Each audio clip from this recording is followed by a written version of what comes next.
Yo creo que siempre he sido artista como desde niño, pero uno de repente no se da cuenta de lo que es hasta ciertas circunstancias o anécdotas o situaciones que ocurren que uno le hace darse cuenta de esas cosas. Tuve una formación escolar que partió en un colegio que era efectivamente muy estricto, muy riguroso y muy poco flexible, con mucha estructura, del cual me expulsaron. Pero no por rendimiento, porque en realidad a mí no me iba mal en el colegio, es como el formato del colegio el que siempre me pareció una camisa de fuerza. Pero eso es un problema mío, no del colegio.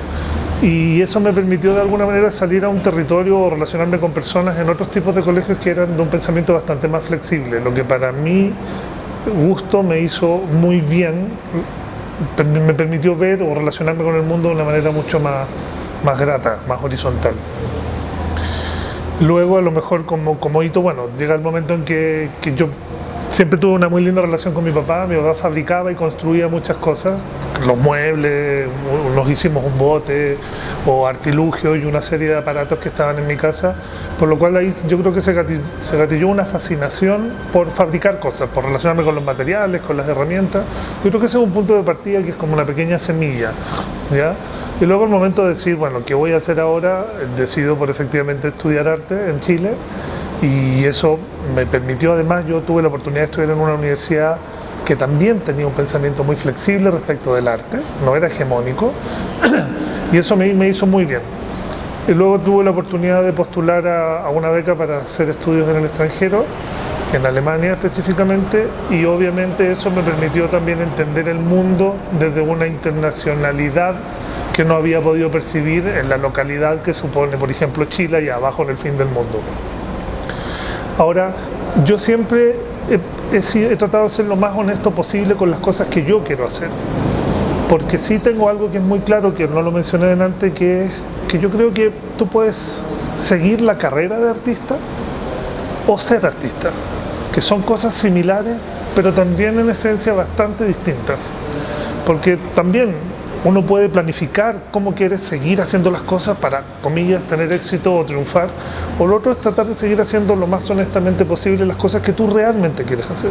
Y si eso tarde o temprano se cruza con la realidad del arte o la internacionalización del arte, fantástico. Pero yo trato de pensar que mis decisiones siempre han ido por intentar ser artista en la medida de cómo yo entiendo ser artista, y no necesariamente construir estratégicamente el camino de la carrera del artista. Que yo haría esa diferencia, sobre todo si la pregunta tiene que ver con estudiantes de arte, y eso me parece que sí es importante, ¿no? Y luego, perdón, si yo llego a tener la posibilidad de, por ejemplo, exhibir en NS Arte o en un museo en Alemania o en una bienal, tiendo a pensar que es justamente por la consecuencia de la investigación en ese marco de honestidad y de ser consciente y consecuente con las cosas que yo quiero hacer y con las cosas que a mí me parece que son importantes de investigar. Eso va conformando tu propio lenguaje, yo creo que es una cuestión que es fundamental.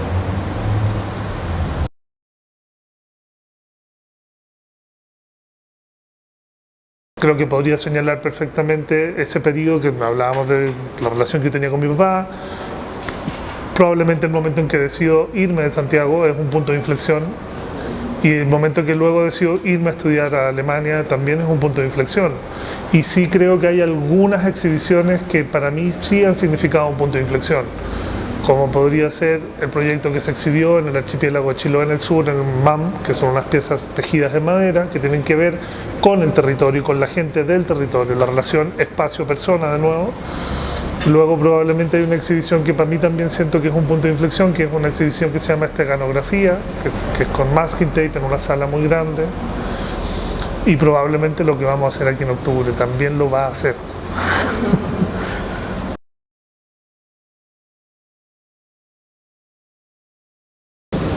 Yo creo que la relación ser humano-espacio es como una relación indisoluble. Las cosas se dependen, unas con otras se dependen, y creo que el espacio, como lo entendemos, es una concepción humana.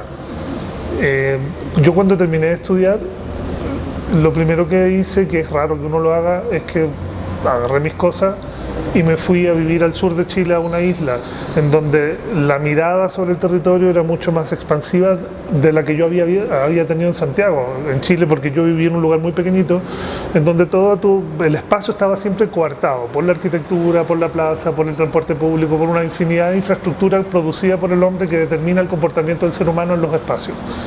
Y yo me fui a vivir al sur 3 o 4 años a hacer una investigación, que fue mi proyecto de título, en donde nada de eso existía. Entonces la concepción del espacio era completamente expansiva, pero siempre comprendida desde un punto fundamental, que es el ser humano. Tanto si estaba en Santiago en una casa, en un departamento, como si estaba en el territorio. Y la concepción del espacio nace de la experiencia sensomotriz que nosotros mismos tenemos al ingresar al espacio.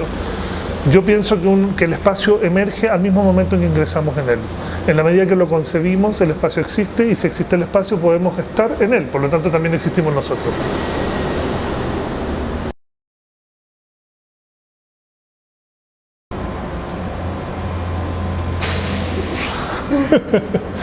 ¿Cómo son?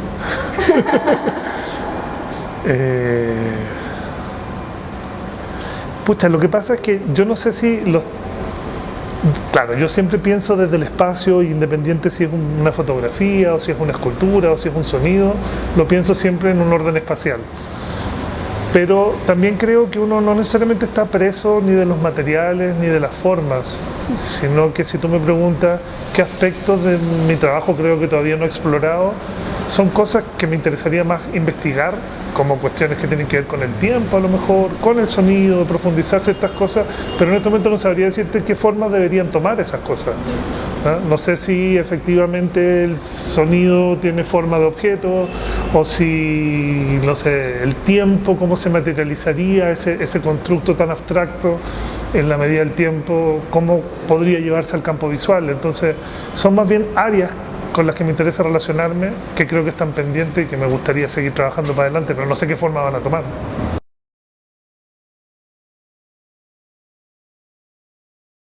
Sí, tengo ganas de trabajar con el tiempo y he estado haciendo algunos ensayos. Y una parte de lo que viene para NC tiene que ver con eso, en la sala 2. ¿Sí?